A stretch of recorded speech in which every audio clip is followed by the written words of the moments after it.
নমস্কার সবাইকে। আমাদের ভারতের এয়ারফোর্স এই মুহূর্তে দাঁড়িয়ে 3 নম্বর মোস্ট পাওয়ারফুল এয়ারফোর্সে পরিণত হয়ে গেল কান্ট্রি ওয়াইজ, আর ওভারঅল দেখতে গেলে 6 নম্বরে 6th মোস্ট পাওয়ারফুল এয়ারফোর্স, এমনকি চীনের থেকেও আগে। গ্রাফিকটাতে দেখতেই পারছেন, ইউএসের এয়ারফোর্স হলো সব থেকে ওপরে। ইউএসের এয়ারফোর্সকে মোস্ট পাওয়ারফুল এয়ারফোর্স হিসাবে মনে করা হয়। যে তারপরেই আবার ইউএসের নেভি। খেয়াল করবেন, রাশিয়ার এয়ারফোর্স কিন্তু সেকেন্ড নাম্বারে না, ইউএসের নেভি অ্যাকচুয়ালি সেকেন্ড নাম্বারে। ইউএসের নেভির কাছে ম্যাসিভ ফ্লিট রয়েছে, এয়ারক্রাফট রয়েছে, যে কারণেই ইউএসের নেভিকেও সেকেন্ড মোস্ট পাওয়ারফুল এয়ারফোর্স হিসেবে মনে করা হয়। তারপরেই রয়েছে রাশিয়ান এয়ারফোর্স, দেখতেই পাচ্ছেন। দেন তারপরে আবার ইউএসের আর্মি, আবার তারপরে হচ্ছে ইউএসের ম্যারিন কর্পস, তারপরে হচ্ছে আমাদের ভারতের এয়ারফোর্স। মানে ওভারঅল যতগুলো এয়ারফোর্স রয়েছে সেই সব কিছুর তুলনায় আমাদের ভারত হলো 6 নম্বরে, এমনকি চীনের থেকেও আগে। গ্রাফিকটাতে লক্ষ্যই করছেন, আমাদের ভারতের পরেই রয়েছে চীনের এয়ারফোর্স, তারপরে রয়েছে যেমন জাপান, ইসরায়েল, ফ্রান্স, এই সব কটা দেশ। এবার দেখুন, আপনার মনে আছে হয়তো আগের বছরই অপারেশন সিন্দুরের ঠিক পরে ঠিক এরকমই একটা র্যাঙ্কিংকে পাবলিশ করা হয়েছিল। তখনও কিন্তু আমাদের ভারতকে এই 6 নাম্বারেই রাখা হয়েছিল, চীনের থেকেও ওপরে। নাও এখন প্রপারলি অফিসিয়ালভাবে সেটাকে কনফার্ম করে দেওয়া হলো। খেয়াল করবেন, অফিসিয়াল মানে এটা কিন্তু কোনো কান্ট্রির গভর্নমেন্টের তরফ থেকে বলা হচ্ছে না, এটা অ্যাকচুয়ালি একটা প্রপার ওয়েবসাইট রয়েছে, তার তরফ থেকে কনফার্ম করা হচ্ছে।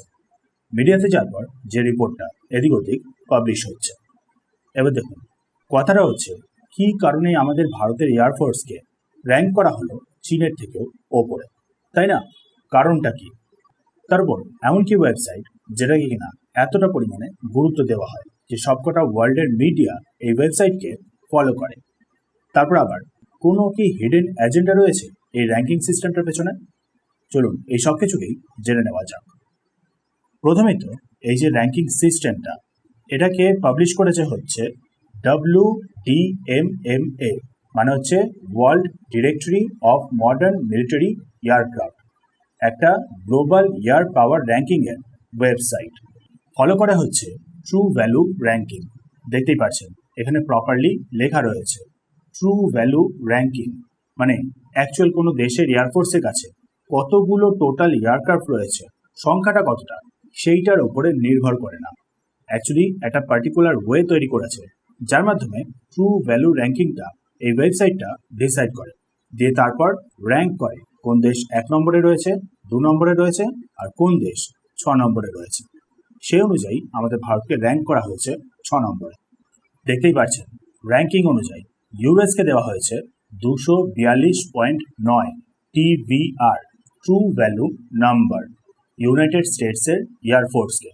তারপরে হলো ইউএসএর নেভি, রাশিয়ান এয়ারফোর্সকে দেওয়া হয়েছে 114 নাম্বার। সেখানে দেখুন আমাদের ভারতের এয়ারফোর্স রয়েছে 69.4, চীন সেখানে 63.8। বাট এই নাম্বারিংটা অ্যাকচুয়ালি কীভাবে ডিসাইড করা হচ্ছে, তাই না?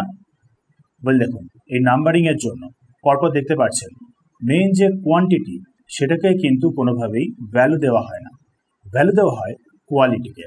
কতগুলো অ্যাডভান্স আর কতটা অ্যাডভান্স ফাইটার জেট রয়েছে, তারপর আবার কতটা পরিমাণে ডাইভার্সিফাই করা, মানে শুধু এয়ারক্রাফট না, মডার্ন অ্যাটাক হেলিকপ্টার, সাথে আবার ট্রেনার প্লেন, 4.5 জেনারেশনের জেট, 4th জেনারেশনের জেট, 5th জেনারেশনের জেট, এই সব কিছু মিলিয়ে তারপর আবার কতটা ভাস্ট রিজনে আর কতটা ডাইভার্স রিজনে অপারেট করে। যেমন দেখুন, আমাদের ভারতের এয়ারফোর্স উত্তরে একেবারে হিমালয়ান রিজন থেকে শুরু করে দক্ষিণে একেবারে ইন্ডিয়ান ওশান অবধিও অপারেট করে। তারপর আবার নর্থ ইস্টের পোর্শনটা তো অবশ্যই রয়েছে। এই যে ভাস্ট একটা রিজনের মধ্যে আমাদের ভারতের এয়ারফোর্স অপারেট করে, সেই জিনিসটাকেও কিন্তু ক্যালকুলেট করা হয়েছে। চীন কিন্তু ঠিক সেরকমই একটা ভাস্ট রিজনের ওপরে অপারেট করলেও আমাদের ভারতকে জাস্ট একটুখানি নাম্বার বেশি দেওয়া হয়েছে। তারপর হচ্ছে আবার নেটওয়ার্ক সেন্ট্রিক ব্যাপারটা, আমাদের ভারত নেটওয়ার্ক সেন্ট্রিক স্ট্র্যাটেজিকে ফলো করে। যেমন ধরুন, আমাদের ভারতের এয়ারফোর্সের মধ্যে যতগুলো টোটাল জেট রয়েছে, যত রকমের টোটাল র্যাডার রয়েছে, যতগুলো টোটাল ডিফেন্স সিস্টেমগুলো রয়েছে, সেই সব কটাই একটা পার্টিকুলার নেটওয়ার্কের মধ্যে ইনক্লুড করে রাখা, একটাই সিঙ্গেল নেটওয়ার্কের মধ্যে ইন্টিগ্রেট করে রাখা, যেটাকে integrated air command and control system বলা হয়, IACCS। একটাই মেন নেটওয়ার্ক সেন্ট্রিক কন্ট্রোল দিয়ে অপারেট করা হচ্ছে ভাস্ট রিজনে ছড়িয়ে থাকা ফাইটার জেটগুলোকে, ডিফেন্স সিস্টেমগুলোকে, র্যাডারগুলোকে। এই যে সবকিছু এইভাবে টোটালি ইন্টিগ্রেট করে ফেলা একে অপরের সাথে, সেই কারণেই আমাদের ভারতকে মেইনলি চীনের থেকেও একটু পরিমাণে বেশি নাম্বার দেওয়া হয়েছে। নাও এবার দেখুন, এই যে র্যাঙ্কিংয়ের ব্যাপারগুলো, এগুলো কিন্তু আমি সেরকমভাবে বিলিভ করি না। কারণ হচ্ছে এই যে র্যাঙ্কিংয়ের সিস্টেমগুলো, এগুলোকে একটা পার্টিকুলার মানুষ ডিসাইড করে, তার যেরকম চিন্তাভাবনা সে সেরকমভাবেই নাম্বার দেয়, তারপর ডিসাইড করে কোন দেশ 1 নম্বরে থাকবে, 2 নম্বরে থাকবে, আর কোন দেশ 6 নম্বরে থাকবে। মানে বেসিক্যালি ব্যাপারটা হলো তার চিন্তাভাবনা, যেটা কিনা দেখুন রিয়ালিটি থেকে একটু আলাদাও হতে পারে। কারণ দেখুন, রিসেন্টলি দেখতে পাচ্ছেন ইউএসএর এয়ারফোর্স কি অবস্থা হয়েছে, যেখানে কিনা ইউএসএর এয়ারফোর্সকেই সুপ্রিম এয়ারফোর্স হিসাবে মনে করা হয়, সব থেকে বেশি পাওয়ারফুল এয়ারফোর্স, রাশিয়ার থেকে ডবল পাওয়ারফুল। সেখানে দেখুন ইউএসএর এয়ারফোর্সেরও কি অবস্থা হচ্ছে। সো সেই কারণেই এই যে র্যাঙ্কিং সিস্টেমগুলো, সেগুলোতে আমি অতটা গুরুত্ব দিই না, বাট তবুও এই জিনিসটা ইম্পর্টেন্ট। এই যে র্যাঙ্কিং সিস্টেমটাকে হঠাৎ করে এরকমভাবে পাবলিশ করা হচ্ছে চীনের থেকে, হঠাৎ করে আমাদের ভারতকে যে এভাবে ওপরে রাখা হচ্ছে, সেটার পেছনে পার্টিকুলার যে কারণটা, সেটাকে জানার প্রয়োজন রয়েছে। প্রথমে তো যেমনটা বললাম, এই র্যাঙ্কিংটাকে পাবলিশ করেছে World Directory of Modern Military Aircraft, WDMMA। True value র্যাঙ্কিংয়ের ওপরে নির্ভর করে এই র্যাঙ্কিংটা করে বলে গ্লোবাল মিডিয়া এইটাকেই বেশি গুরুত্ব দেয়। বাট এই যে WDMMA, এই যে ওয়েবসাইটটা, সেটাকে অপারেট করে কিন্তু একজন আমেরিকান পার্সন, ড্যান ওয়ার্ডেন।